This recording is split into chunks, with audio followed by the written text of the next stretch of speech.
Welcome to Watch the Bookerman and the third episode of the Kurt Angle Heroes of Wrestling Tour, set in January 2021.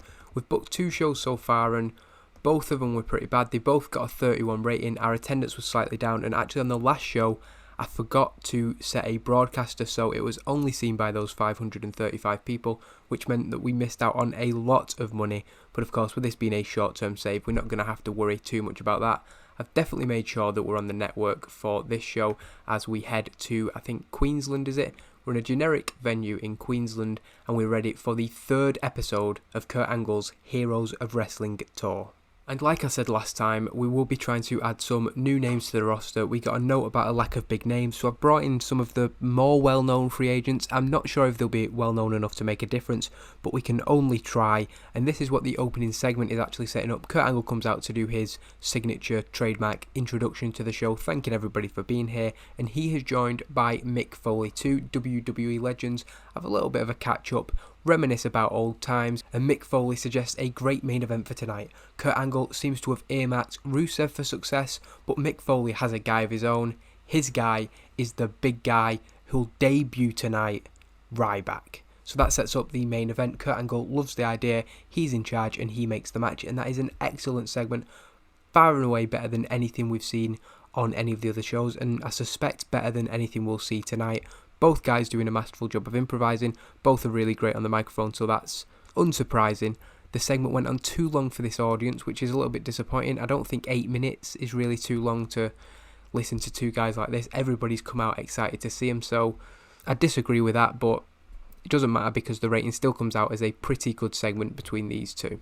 We then get Rockstar Spud come out once Mick Foley and Kurt Angle have left, and he complains that he doesn't have a match tonight, and those two are in the ring chatting and blabbering on when they should be making sure that their card has a Rockstar Spud match on it. Be careful what you wish for, because Rockstar Spud is the first victim of Ryback. Ryback may be in a match with Rusev tonight, but he's got time to come out and in under a minute squash Rockstar Spud. I know having Ryback in 2 matches might lead to a note about him being overused, and I did get that in the booking analysis, but I just thought it was a different way to introduce him. He's going to be in the main event, but to try and get the crowd hyped up, we had him come out and squash Rockstar Spud before celebrating in the ring and leaving up the ramp. Obviously it didn't do too well, terrible match, probably didn't do much for hyping up the crowd, but it does introduce Ryback as a dominant figure, and with Rusev being one of the top guys in the company so far, it's going to be a pretty high stakes main event. 2 very, very tough, strong, big guys, and I think that's going to make for a good clash in the main event.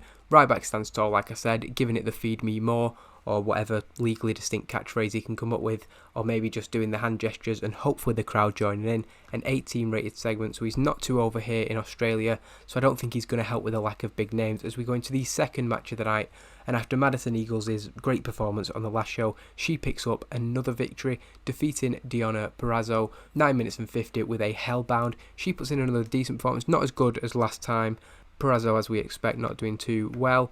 But after the match, as Madison Eagles is celebrating, she gets somewhat overshadowed as we cut away from her celebrations to a promo on the big screen, and it is Tenille Dashwood. She is hyping her rival later in the night. She'll be interviewed live in the building, and we're just setting up a little bit of a rivalry between Madison Eagles and Tenille Dashwood, in that Dashwood is seen as the star, but Madison Eagles is the one who is in the ring and putting in the performances and picking up the wins, so there's a little bit of a conflict there. We don't want to set Tenille as a heel because obviously she's going to be a popular figure on this tour and hopefully can put in some good performances, but the idea of some tension between the two of them I think is a good way to start the build to the eventual match between the two, which I think, like I said, could be one of the best matches on this tour. We then get a promo by Mike Bennett and Maria, and they come out after Chris Hero and No Way Jose make a strange odd couple type entrance. No Way Jose is dancing while Chris Hero is focused on the match ahead, and they just mock that and continue to put over the fact that they're in a great position, they're all expenses paid, while these guys are travelling the long roads and having to bum it out in shitty hotels. Mike Bennett is of course joined by Lio Rush, and they pick up a victory over Chris Hero and No Way Jose. It seems like Chris Hero is in control, but when No Way Jose gets involved, his tendency to play to the crowd is what costs him, and he gets defeated after Mike Bennett hits him with a box office smash. No Way Jose was the weak link in a match where everybody else was pretty much around the same level. The commentary helped the match, and Maria Kanellis did a good job. All sorts of bonuses and probably a lot of penalties, but done to a hot crowd, which is good to see. The road agent and the referees are doing good jobs. The commentators are doing good jobs. It's just a shame about them in the ring. And we get a 6 rated segment. I can hardly actually see that. A 6 rated segment. The heels get away with their victory, but Chris Hero still has his eyes on Mike Bennett. No Way Jose might have not have been the ideal partner for him, but he's far from done with those two men. We then get the third match of the night, the fourth match of the night, because obviously that Ryback Rockstar Spud match barely counts as a match, but it was technically one. Zack Ryder and Kurt Hawkins continue to be on winning ways, defeating Insanity and the Colons in 10 minutes. Apparently this was an elimination match. I didn't know. That must just be the default 2v2v2 setting. I probably wouldn't have had it as an elimination match, but the fact that it is, the Colons went out first, and then Eric Young and Eric Rowan. After the match, Kurt Hawkins and Zack Ryder celebrate to end the first hour of the show, which has seen 2 tag team matches. I think we've got another 2 tag team matches in the second hour. We've got a lot of decent tag teams. A lot of tag teams were obviously released during that WWE cutbacks that they did recently. I've noticed we've only got 4, 7, 1, so it's another lower attendance. Hopefully the buy rate will be decent, but we start the second hour with an okay segment. One of the better segments that we'll see on the night. Ethan Carter takes over Aiden English's interview of Tenille Dashwood. We're trying to put over that Dashwood is a big star arriving, and she is joined by her friend Summer Rae, also WWE alumni.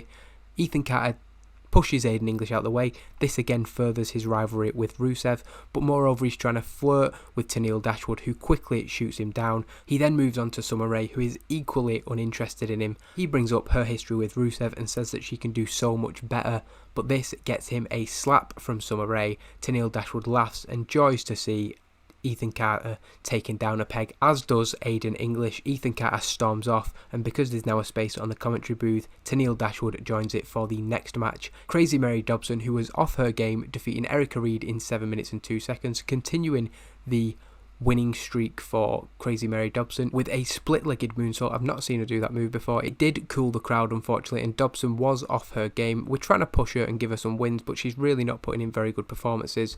After the match, Crazy Mary Dobson continues laying into Erica Reed. Madison Eagles runs down and makes the save. Tenille Dashwood, who was on commentary, just watches and does nothing before walking off. Ethan Carter has then calmed down from his little strop earlier, and he returns to commentary after the Rusev promo, where he talks about the main event. He's happy to have another big tough guy to share the ring with, and a 49 rating is a very, very good promo, as he did a masterful job of improvising. Very, very happy with that rating.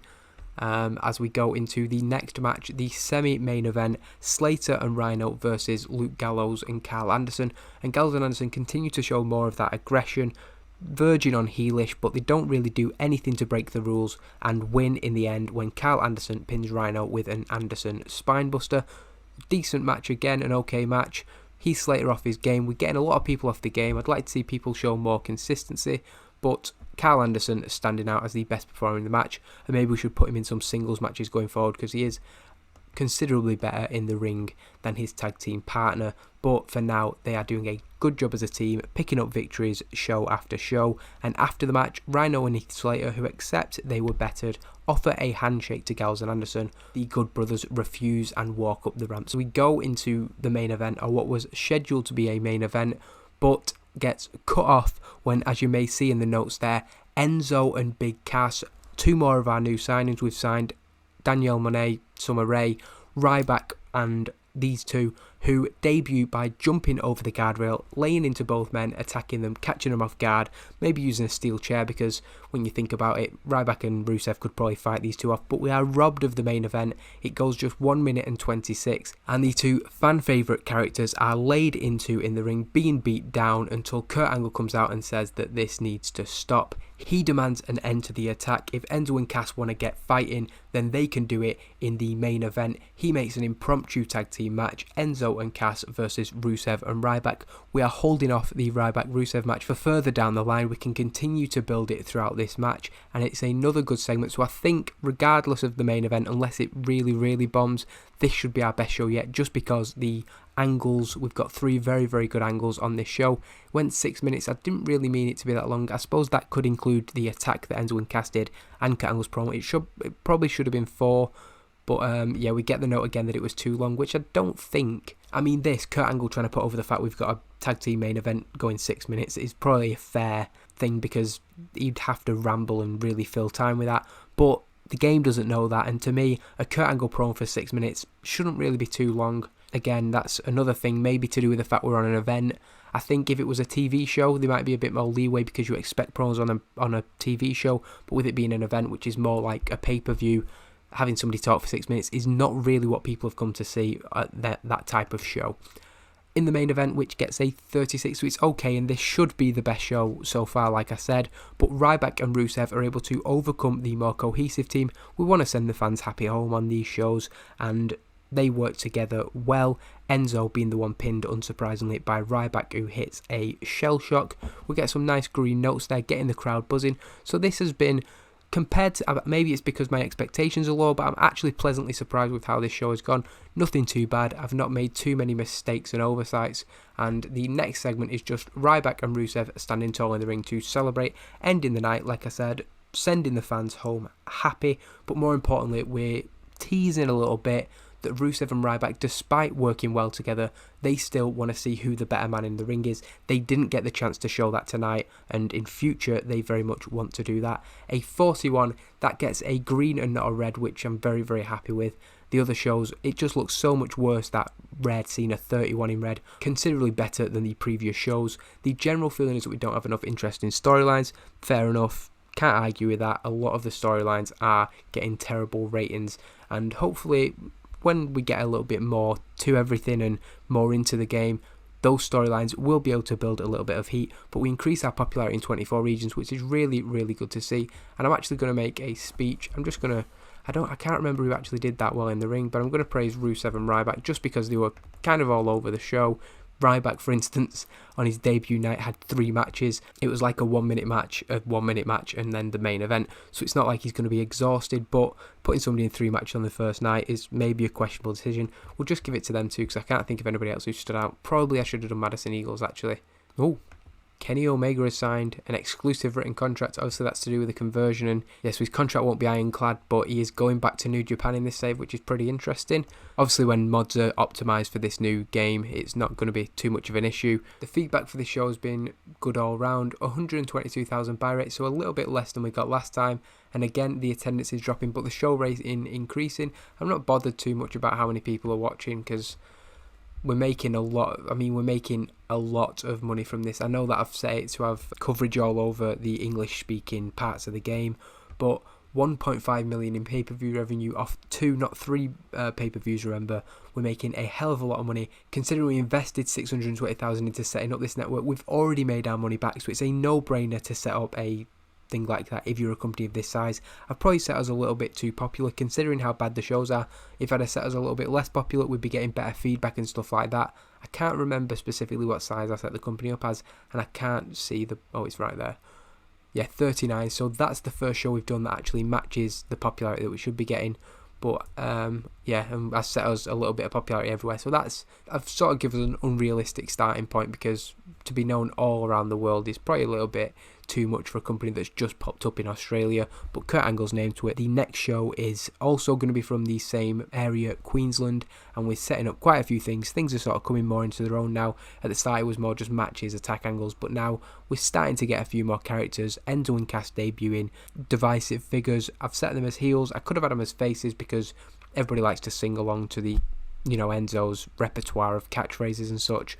But I think there's a lot of negative feelings towards them. A lot of the incidents that have gone on have turned people against him a little bit. Same with Ryback really, but I'm going to stick Ryback as a babyface just because I think his in-ring style is certainly more suited to being a babyface. I think he's got that explosive, exciting style. He might not be the best wrestler in the world, but he's a strong guy, and obviously the shell shock is a great finisher.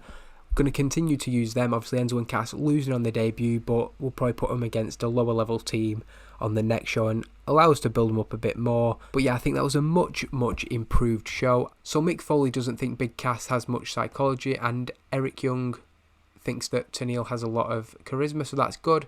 Viewing figures, like I said, pretty much 15,000 down from the first show, and again I think we're getting the note on a lack of big names. I don't think there's anything I can do about that at this point. I'll have another look through the free agents, but I think we are stuck with what we got, and if we're going to get that note, we're just going to have to deal with it.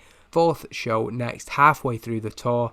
I'm enjoying this so far, so maybe We can tour another region, maybe take the show to India or elsewhere, Canada, the US, wherever we want to go. But for now, we're continuing to tour Australia, and the next show I'm thinking will feature that Rusev versus Ryback match that we were robbed of by Enzo and Cassie's debut.